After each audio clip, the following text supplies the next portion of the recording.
everyone, we have made it to the very last class of Principles of Microeconomics this semester, so good job sticking with me. I hope everybody had a really nice and relaxing Thanksgiving and you're ready to push through one more day. So I am going to basically give you the brief overview of the last two chapters that we kind of need to get through before the end of the semester. So I'm not going to go super in depth, but I'm going to just kind of hit the highlights. So make sure you got your paper out and a pencil, and we're just going to jump right in. So chapter 16 is the first chapter we're going to tackle today, and chapter 16 talks about monopolistic competition. Okay, so if you recall, a while back I drew you a spectrum of different economic markets, and we talked about like how competitive different markets are on different areas of the spectrum. So at one extreme we had perfectly competitive markets, and then on the other extreme we had monopolies. Okay, monopolistic competition is going to be a little bit closer to perfect competition than it is to the side of the spectrum where you just have one firm where there's no competition between firms. So right around here-ish, we're going to have monopolistic competition. Okay, so I'm going to start with just kind of the defining features of monopolistic competition, or firms that are characterized by monopolistic competition. So the characteristics of these markets are, first of all, there are many sellers. So this is similar to perfectly competitive markets, because in perfectly competitive markets you effectively have like an infinite number of sellers. So in monopolistically competitive markets you have many sellers. One thing that's going to differ between monopolistic competition and perfect competition is that in monopolistic competition, there are going to be differentiated products. Okay, what does this mean? Differentiated products mean the products that the different firms in this market are selling are differentiated. They're not identical. So in perfect competition, you've got companies that sell things like concrete, where no matter which company you buy it from, you're getting basically the exact same product. In monopolistic competition, you have different firms that are selling kind of generally things that are similar, but the things slightly differ from one seller to the next. So an example might be t-shirts. If you get a t-shirt from the Gap, it's going to be slightly different than a t-shirt that you would get from Target. So they're not identical, they're generally the same type of thing, but they are differentiated. Okay, because the products are differentiated, the firms that exist in monopolistic competition, monopolistically competitive markets are not going to be price takers. And because they're not price takers, the individual firms are going to have downward sloping demands.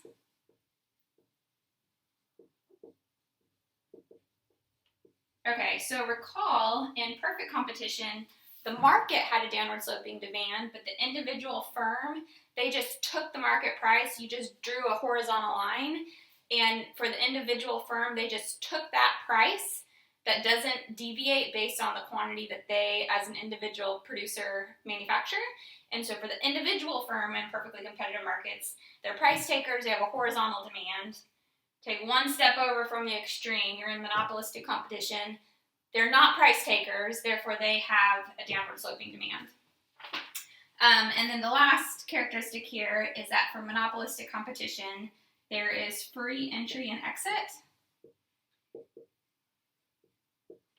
And this is similar to perfectly competitive markets. And so the result of this is that there is zero economic profit in the long run. Okay, so just to give you a quick rundown, if we're comparing these two market structures, both of these market structures have many sellers. They're not the same in terms of the similarity of their products. So in perfectly competitive markets, everyone's selling identical things. In monopolistic competition, firms are selling things that are slightly different from what their competitors are selling. As a result of the differentiated products, these firms are not price takers, whereas these firms were, and these firms have downward sloping demands, whereas these firms have horizontal demands. And then in both of these types of markets, there is free entry and exit, so firms can easily jump into the mix and start selling the product. Similarly, firms that are currently selling the product can easily just drop out of the market.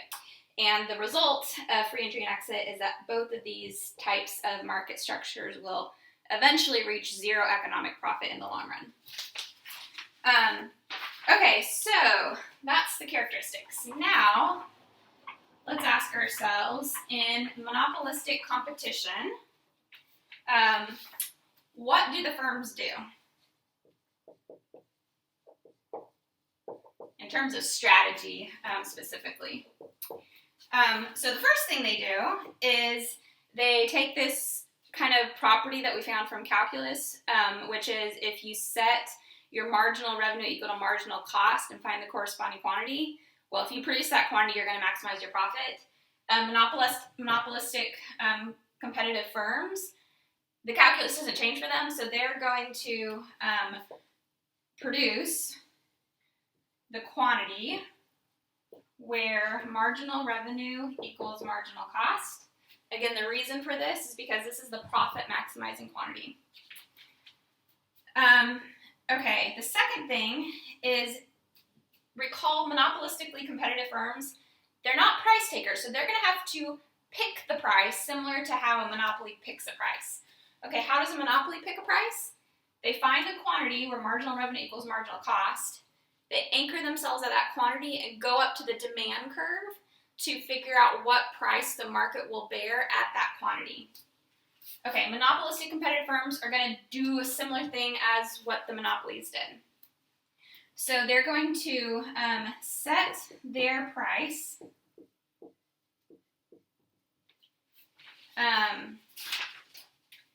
based on the demand curve.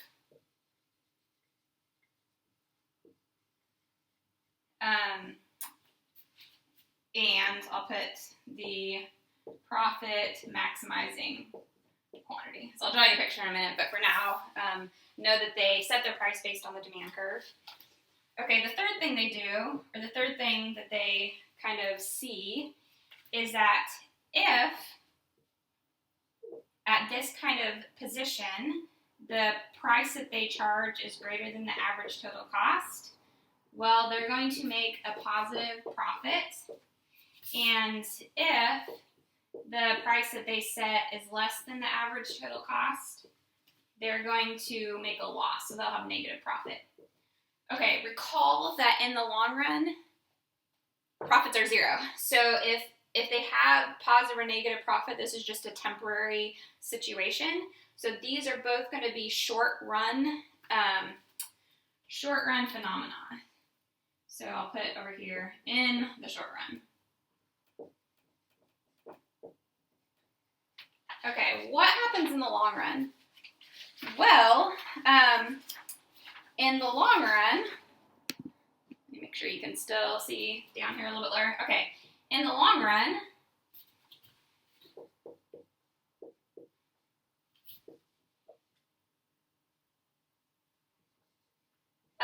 firms enter or exit based on whether the profit is positive or negative until there is zero profit. Okay, now let me draw you pictures so you can see what this looks like. So, again, precision here is going to be key, so try to draw your pictures neatly so that all the components line up in a way that's correct. Okay, so first of all, I'm going to have two side-by-side pictures here so you can leave a little bit of room in your notebook. First of all, let's consider the case where a firm makes positive profit. What would their graph look like? Well, we said that for monopolistic competition, the individual firms have downward sloping demand curves. Okay, what's also going to be true is they're going to have marginal revenue curves that are below the demand curve, and they can cross zero. So far, this looks very similar to what monopolies curves look like. Okay, they're going to have marginal cost curves that typically slope up. Sometimes they're horizontal, but typically they slope up. And they're also going to have average total cost curves that are U-shaped, and the bottom of the U is going to be where the intersection with the marginal cost curve is. Okay, for this case, let's draw the U so that the bottom of the U hits the marginal cost curve kind of between the demand and the marginal revenue curves. And this is average total cost.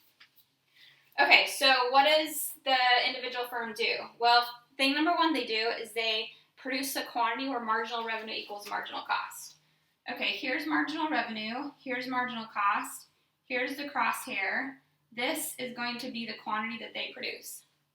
Okay, the second thing is they're not price takers, so they have to make the price. How do they make the price? They anchor themselves at this profit maximizing Q. They go up to the demand curve, and wherever they hit the demand curve, they're going to reach a price level, and that's going to be the price that they charge. Okay, now, based on this, they've got a price, they've got a quantity, and we can figure out what their level of profit is in the short run. And we do that by comparing the price to the average total cost at the quantity that they're producing.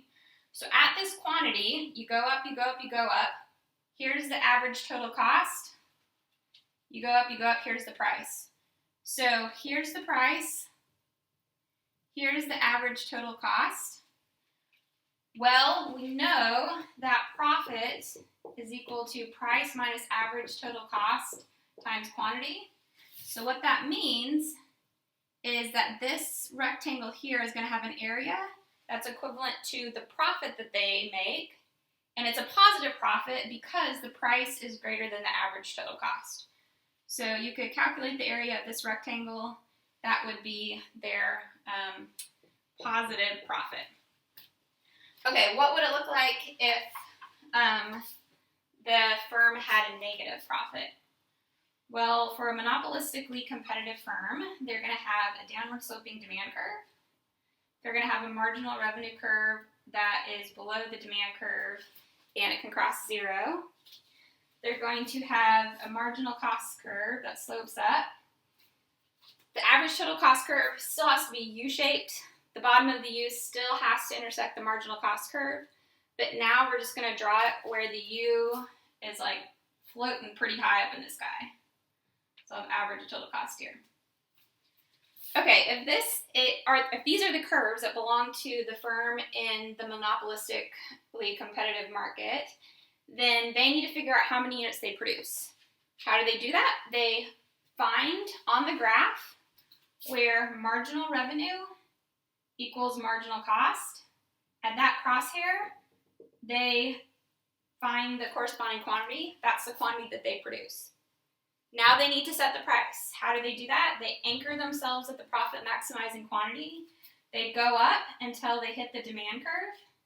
At the demand curve, they are able to, at the demand curve, they reach a given price level. That's the price that they set for themselves in the market. Okay, now they can calculate the profit. How do they do that? They compare the price to the average total cost at the given quantity that they're producing. So they anchor themselves at this quantity. They go up, they go up, they go up, they go up. They say, this is the price we're charging. They go up, they go up, they go up, they go up. This is now the average total cost at that production level. Profit, again, is price minus average total cost divided by, or times quantity. So this rectangle right here is going to have an area, and this area is going to correspond to the negative profit that they're making, because at this quantity, the price is less than the average total cost. Okay, this is a short run picture, because if there's free entry and exit, then in this market, if the market looks like this and each firm is like banking it and making money, then more firms are going to want to enter the market. Okay, here's where something kind of very unintuitive happens. I'm not going to draw you the picture or like hold you accountable for this, but I want to just explain it in words.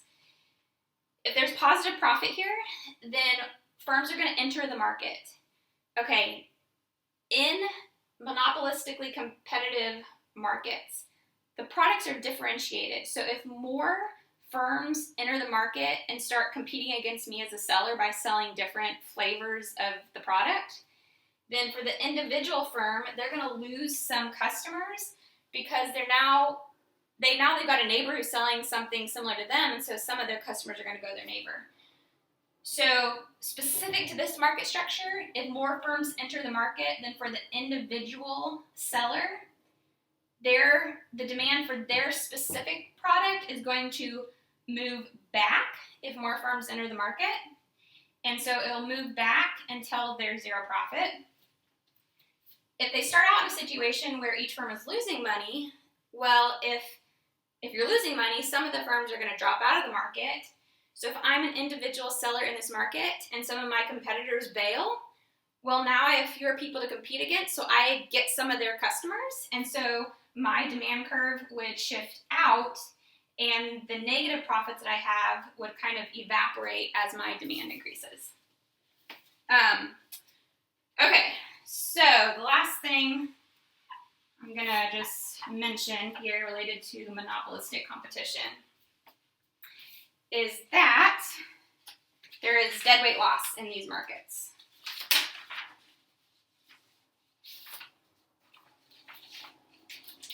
Okay, so I'll just kind of write this all out. So note, in the long run,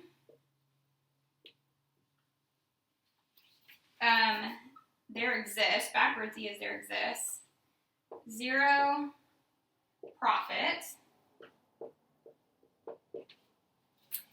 And when this is the case, the demand curve will be tangent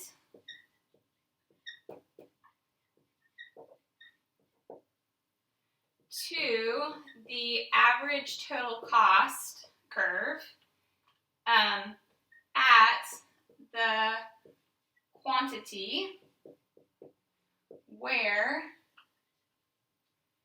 marginal revenue equals marginal cost. I'm gonna put bullet points here. At this position, the price will be equal to the average total cost. In other words, profit will be zero. But at this position, the price will be greater than the marginal cost. This implies there exists deadweight loss. Okay, let me draw you a picture of this now.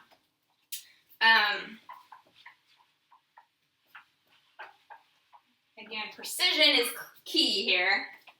I think blue marker may work a little bit better, so I'm going to switch over.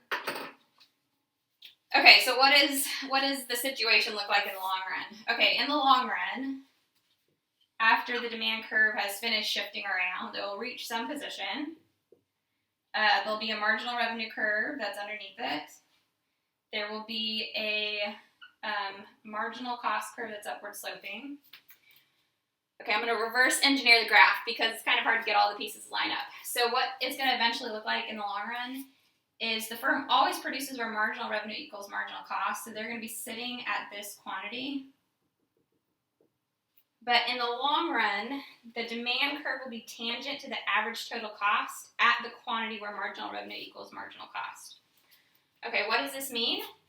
This means that the U needs to come along and needs to hit this point here, and then the bottom of the U, again, needs to intersect with the marginal cost curve. And then this is what the long run situation will look like. So in the long run, they're producing this quantity, they anchor themselves in the profit maximizing quantity, they go up, they find where they hit the demand curve, this gives them the price. Okay, this corresponds to zero profit in the long run because at this quantity, you go up, here's the price, here's also the average total cost. So the price is equal to the average total cost, i.e. zero profit. But at this situation, the price is greater than the marginal cost, because here's the price, here's the marginal cost, and so there's a deadweight loss. Okay, how big is the deadweight loss? Well, the efficient quantity, turn the page here, the efficient quantity is always where the price equals the marginal cost. So the price kind of goes with the demand curve here. So the demand curve and the marginal cost curve intersect here. So this would be the efficient quantity. This is the quantity they're actually making. So this kind of triangle that's nested inside the graph is going to have an area, and the area of that triangle is going to be equivalent to the level of deadweight loss that exists in this market, or for this firm in this monopolistic competition competitive market. Okay, recall, what is deadweight loss? Deadweight loss is basically this idea that we have an economic pie that represents well-being. And so we have like producer surplus, consumer surplus, and if the whole pie shrinks a little bit, then that means there's deadweight loss. This is the amount that the pie has shrunk by. So in these markets, we don't get as much economic well-being as we could. Why? Because firms are price makers, and so they mark their prices above the marginal cost. If they mark their prices at the marginal cost, we get efficiency, but they don't do that. They have markups in these markets. Okay, so that's it on chapter 16. Now we're going to do a super, super quick overview of oligopolies. And actually, I should mention, I'm not even going to give you an in-depth description of oligopolies. Oligopolies are market structures that get looked at a lot in game theory. And so basically, I'm going to show you a game that is used to like analyze oligopolies. And the game is The Prisoner's Dilemma. First of all, let's make our notes clean. So, this is chapter 17. And the title of the chapter is Oligopolies. And if we come back to our handy spectrum, oligopolies kind of exist right here. So oligopolies are closer to monopolies than they are to like competitive markets. So in other words, in these markets, you got tons and tons of sellers competing against each other. You nudge your way this way, fewer and fewer sellers until eventually there's just one seller, so there's no competition between different sellers. Oligopolies are kind of approaching the monopoly situation. So the characteristics of oligopolies. First of all, there's only a few sellers. Few is kind of vague, but if there's 2 sellers, it's an oligopoly. If there's 3 sellers, it's an oligopoly. If there's 4 sellers, it's an oligopoly. So the idea is there's really just a handful of sellers. Each seller is going to offer similar or identical products. So this actually lines up a little bit closer to perfect competition where everyone's selling identical things. Oligopolies, there's just a handful of firms. They're all selling something that's pretty similar to what their competitors are selling. And then the big defining characteristic here is that there's going to be interdependence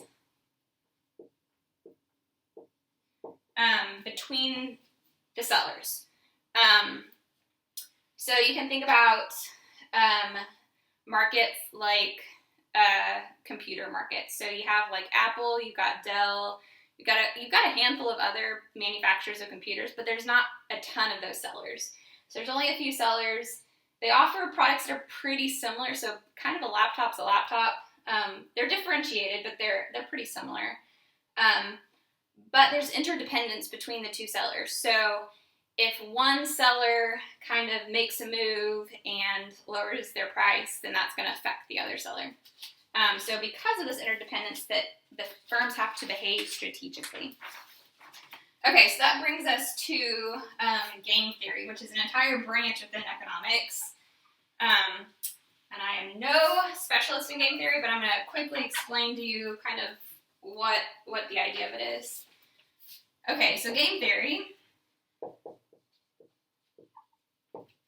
is basically the study of how people behave in strategic situations. I'm going to write and then we'll talk. So it's how people behave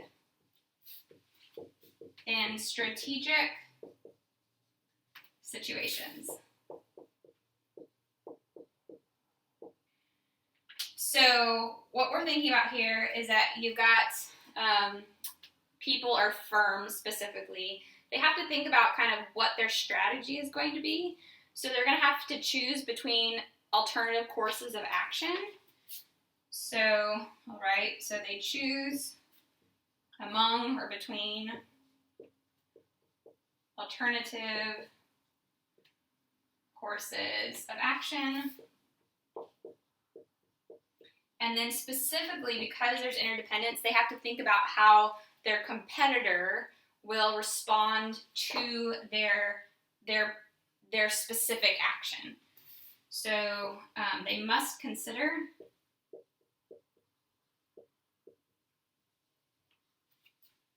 how others will respond to the action they take.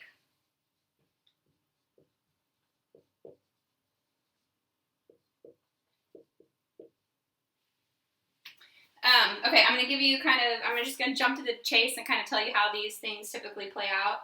So it's typically the case when you're looking at different games within game theory, is that it would be in the best interest of everybody if the different players in the games cooperated with each other.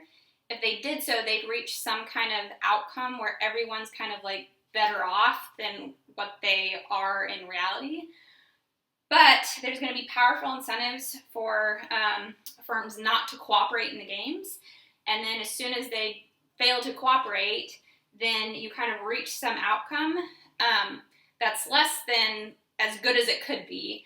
But the reason firms are kind of failing to cooperate is because they have internal incentives to maximize their own profit. So to demonstrate this, we're going to think about the case of a duopoly and a prisoner's dilemma. So what is a duopoly? So a duopoly is one flavor of an oligopoly. So a duopoly is a market with just two firms. So it's an oligopoly, but it's specifically an oligopoly where there's only two firms in the market. So there's only two sellers or two firms. Okay, what we're going to do is we're going to play this game called the Prisoner's Dilemma. I'll write this out here. The Prisoner's Dilemma. Dilemma has one L. Dilemma. And basically, the Prisoner's Dilemma is a game that easily demonstrates kind of what happens when you have duopolies in terms of the two firms they explicitly do not cooperate with each other because they have incentives not to cooperate. But then when they don't cooperate, they kind of end up in a position where they're not as good as they could be. Okay, so how does the Prisoner's Dilemma work? I'm going to kind of tell you the story in words, and then I'll draw you the picture here. So the Prisoner's Dilemma is a particular game, and we're thinking about game in the context of a game theory game, between two captured prisoners.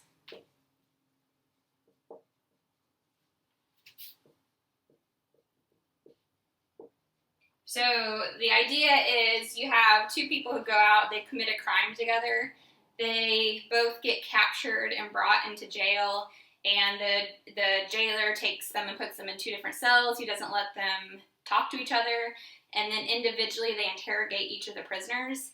And so the prisoners have to think, like, how am I going to behave?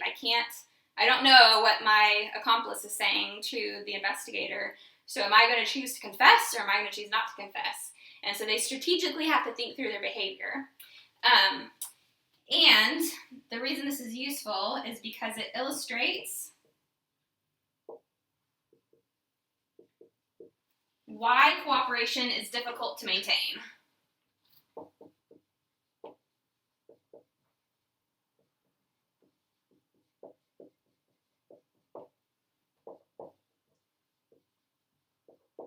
and specifically why it's difficult to maintain even when it is mutually beneficial.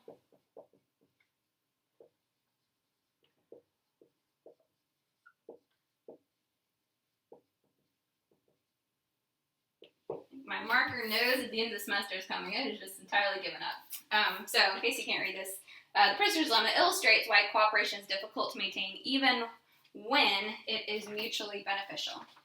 Okay, so here's what the game looks like. So we're going to have a 2x2 box, and most games kind of get simplified down to these 2x2 boxes so you can understand the series of options that the players have. And so first of all, let's draw the box.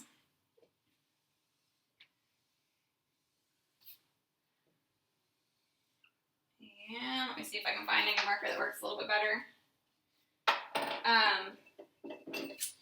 Okay, along the top ridge. Okay, so first of all, let's creatively name the two players in the game Bonnie and Clyde. So there's two captured prisoners, Bonnie and Clyde. They go out, they commit some crime together. They both get arrested. They haul them off to jail. Bonnie gets put in one cell. Clyde gets put in another cell. Individually, the investigator is going to talk to each one of them and say, did you commit the crime? And Bonnie's going to have to say yes or no. Clyde's going to have to say yes or no, but Bonnie and Clyde don't know what their friend is going to say. So Bonnie's decision is between one of two choices. So either she's going to confess or she's going to remain silent. Okay, similarly,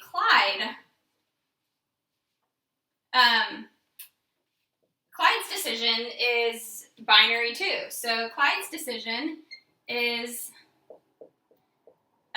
does he confess or does he remain silent? So we're going to put confess on that row, and we're going to put remain silent on that row.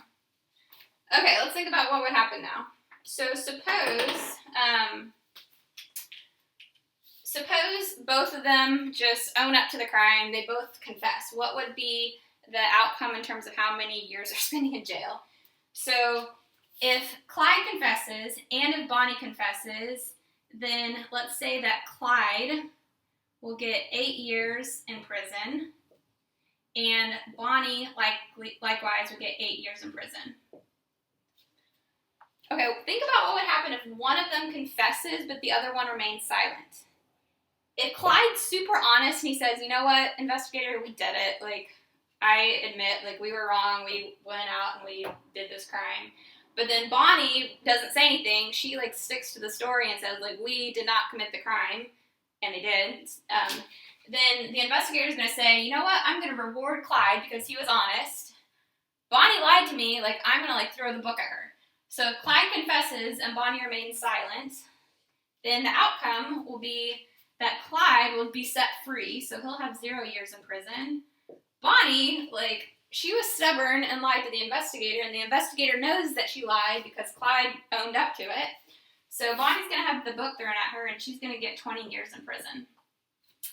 Okay, if the same thing had happened, but the roles had just been switched, so if Clyde had remained silent and Bonnie had confessed, well, in this case, Clyde lied to the investigator, so the investigator would give Clyde 20 years in prison. Bonnie, in this case, was the honest one. She owned up to the crime, and so if she confesses and the other guy doesn't, then the investigator will take it easy on Bonnie, and Bonnie will get 0 years in prison. And then if they both stick to the story, and they say, I didn't do it, and then Clyde says, I didn't do it, Bonnie says, I didn't do it, then the investigator, he doesn't have anyone, like, tattling, so he doesn't really have the revelation that they actually did the crime. Then what's going to happen is that Clyde will get 1 year and Bonnie will get 1 year.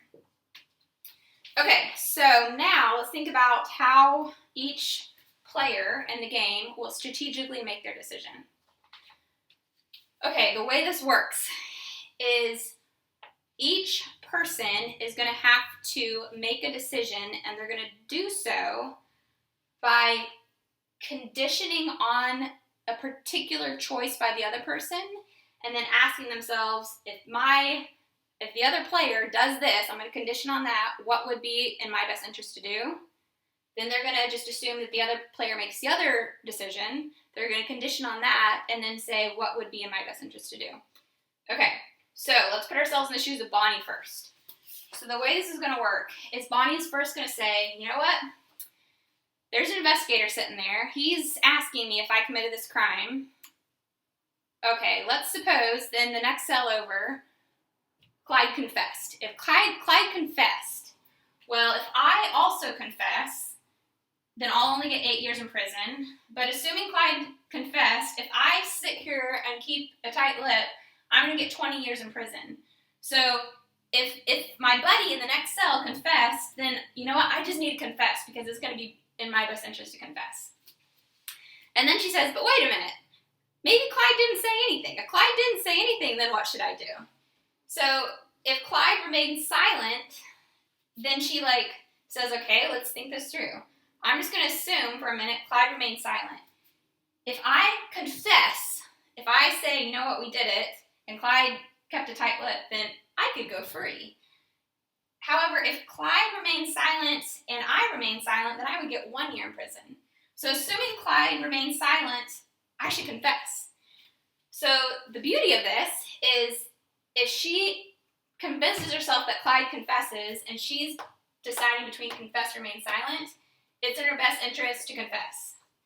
If she alternatively convinces herself that Clyde remains silent and she's choosing between confess and remain silent, it's in her best interest to confess. So basically, no matter what the other guy does, it's always in her best interest to confess. What is Bonnie going to do? She's going to confess. Okay, now telepathically go over to the other cell and let's think about what's going on in Clyde's mind. So now Clyde is sitting in the chair. The investigator comes in. He says, Clyde, did you do it? Clyde doesn't know what Bonnie said. And so he's going to say, okay, what should I say?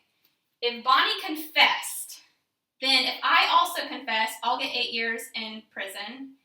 If Bonnie remains silent, if Bonnie confessed and I remain silent, I'll get 20 years in prison. So assuming she confessed, I confess and get 8 years, I remain silent and get 20 years. I should probably confess if she confessed. But he doesn't know that she confessed. So he says, but, what should I do if she remains silent? So now he says, okay, let's just assume Bonnie kept a tight lip. If she kept a tight lip and I confessed, I'll get out of here for free. If she kept a tight lip and I remained silent, well, I would get 1 year in prison.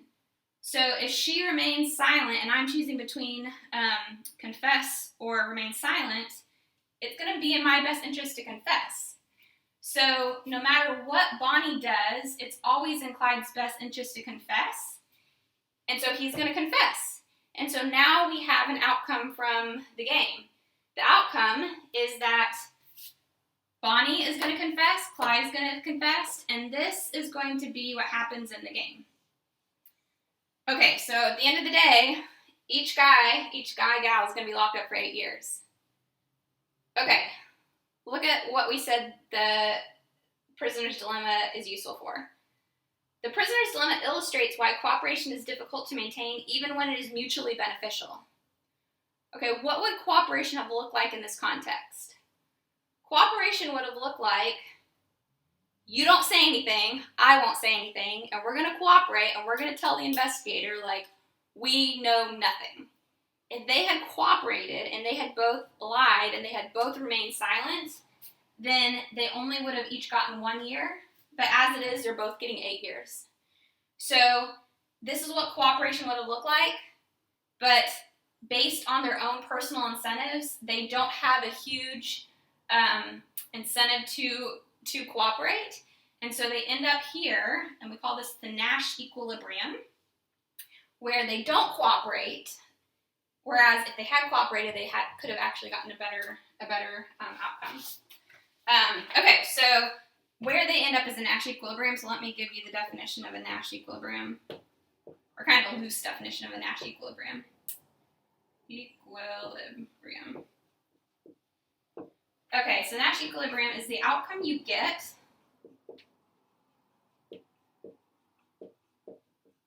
when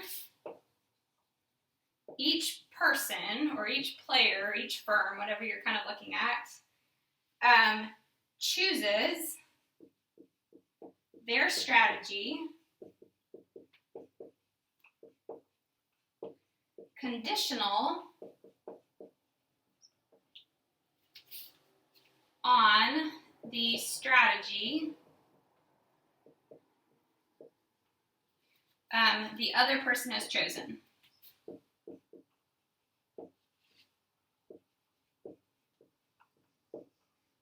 Okay, so to be clear, 8 years is the Nash equilibrium here. Why is this the Nash equilibrium? Because Bonnie chose her decision to confess by conditioning on Clyde confessing and then deciding what she should do, conditioning on Clyde remaining silent and then deciding what she should do. Likewise, Clyde chose to confess. How did he make that decision? He conditioned, first of all, let's say Bonnie confesses, what do I do? Then he conditioned on Bonnie remains silent, what do I do? And so once they do this conditioning exercise, they end up with this particular outcome. This particular outcome is the Nash equilibrium. Notably, the Nash equilibrium is not the outcome when they both cooperate and they get kind of something that would be better for both of them. Okay, so in economics, we can replace Bonnie and Clyde with two different firms that are competing against each other. And so you can have like Internet Explorer and Google, they're competing against each other. And then the outcomes can be profits. And so for the exercise, I'm going to give you something kind of similar to that. But this is the idea of game theory and specifically the prisoner's dilemma. So that is all I've got for you today. Again, it's been nice having you on class this semester. It was sad I couldn't see you face to face, but hopefully sometime before you graduate, I'll get to see you in person. So let me know if you have questions in the next 10 minutes, and then we'll meet back and do an exercise.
so for the very last exercise, we're going to play a game this semester.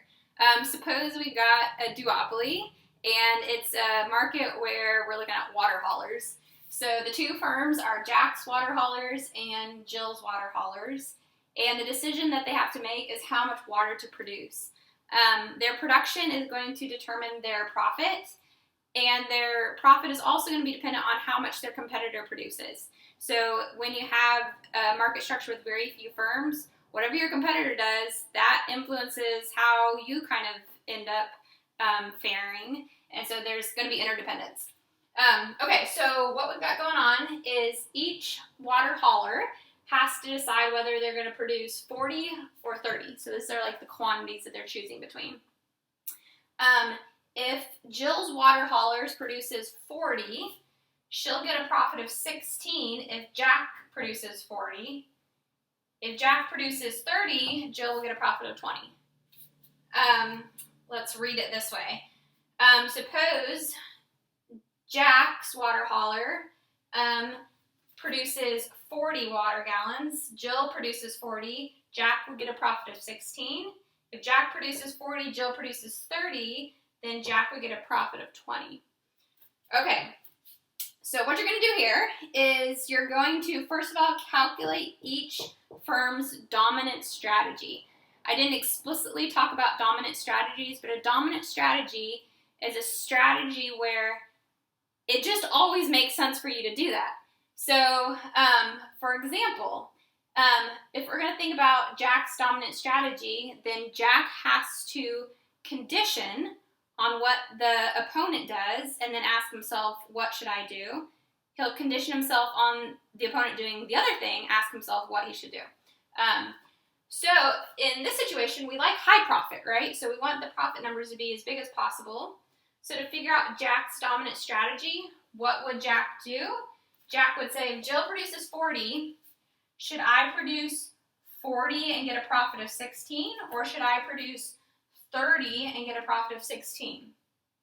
Okay, then he says, okay, if Jill produces 30, should I produce 40 and get a profit of 20? Or should I produce 30 and get a profit of 18? If he would consistently pick the same production level, then that production level is his dominant strategy. And that will be your answer to number 1. For number 2, it's the same thing, but just calculate Jill's dominant strategy. So to figure out what Jill's dominant strategy would be, you put yourselves in the shoes of Jill, and then you condition on what your opponent is doing. So the way this would look is Jill says, okay, let me just assume for a minute that Jack is going to produce 40. If Jack produces 40, then should I produce 40 and get a profit of 16? Or should I produce 30 and get a profit of 15? Okay, now let me assume that Jack produces 30. If Jack produces 30, should I produce 40 and get a profit of 20? Or should I produce 30 and get a profit of 18? If she's consistently making the decision to produce the same number, regardless of which situation the other guy is in, then that's going to be Jill's dominant strategy. And that'll be your answer to question number 2. Question number 3 is, what is the Nash equilibrium? The Nash equilibrium is kind of the outcome that you reach when each person makes their decision. So basically, the Nash equilibrium will be the combination of Jack's dominant strategy and Jill's dominant strategy in terms of what the profitability is. So as an example, this is not correct, or not, it may not be correct, but I'm just going to give you an example. If Jack would produce 40 and Jill produce 30, then this would be the Nash equilibrium. I'm not saying it is, but I'm just giving you an example. And so your answer to question 3 would be the Nash equilibrium would be Jack has a profit of 20, Jill has a profit of 15. But that may not be the correct solution. Okay, the last question is kind of grappling with this idea that sometimes the Nash equilibrium is in a cell where the players aren't as good as they could have been if they had cooperated and reached an agreement to do something else. So the last question is, how much profit could they have each gotten if they had cooperated with each other? So how much profit could they have gotten with cooperation? Just as a helpful hint, if you do this correctly, the amount of profit that they could have gotten with cooperation is going to be higher for both Jack and Jill than the profit that they get under the Nash equilibrium. So if you have questions about this, you can try to quickly chat them out in the chat pane. Otherwise, check your responses against the answers that you get once you submit. Make sure this is all clear. Final closing thing, check your syllabus for the date and time of the final exam.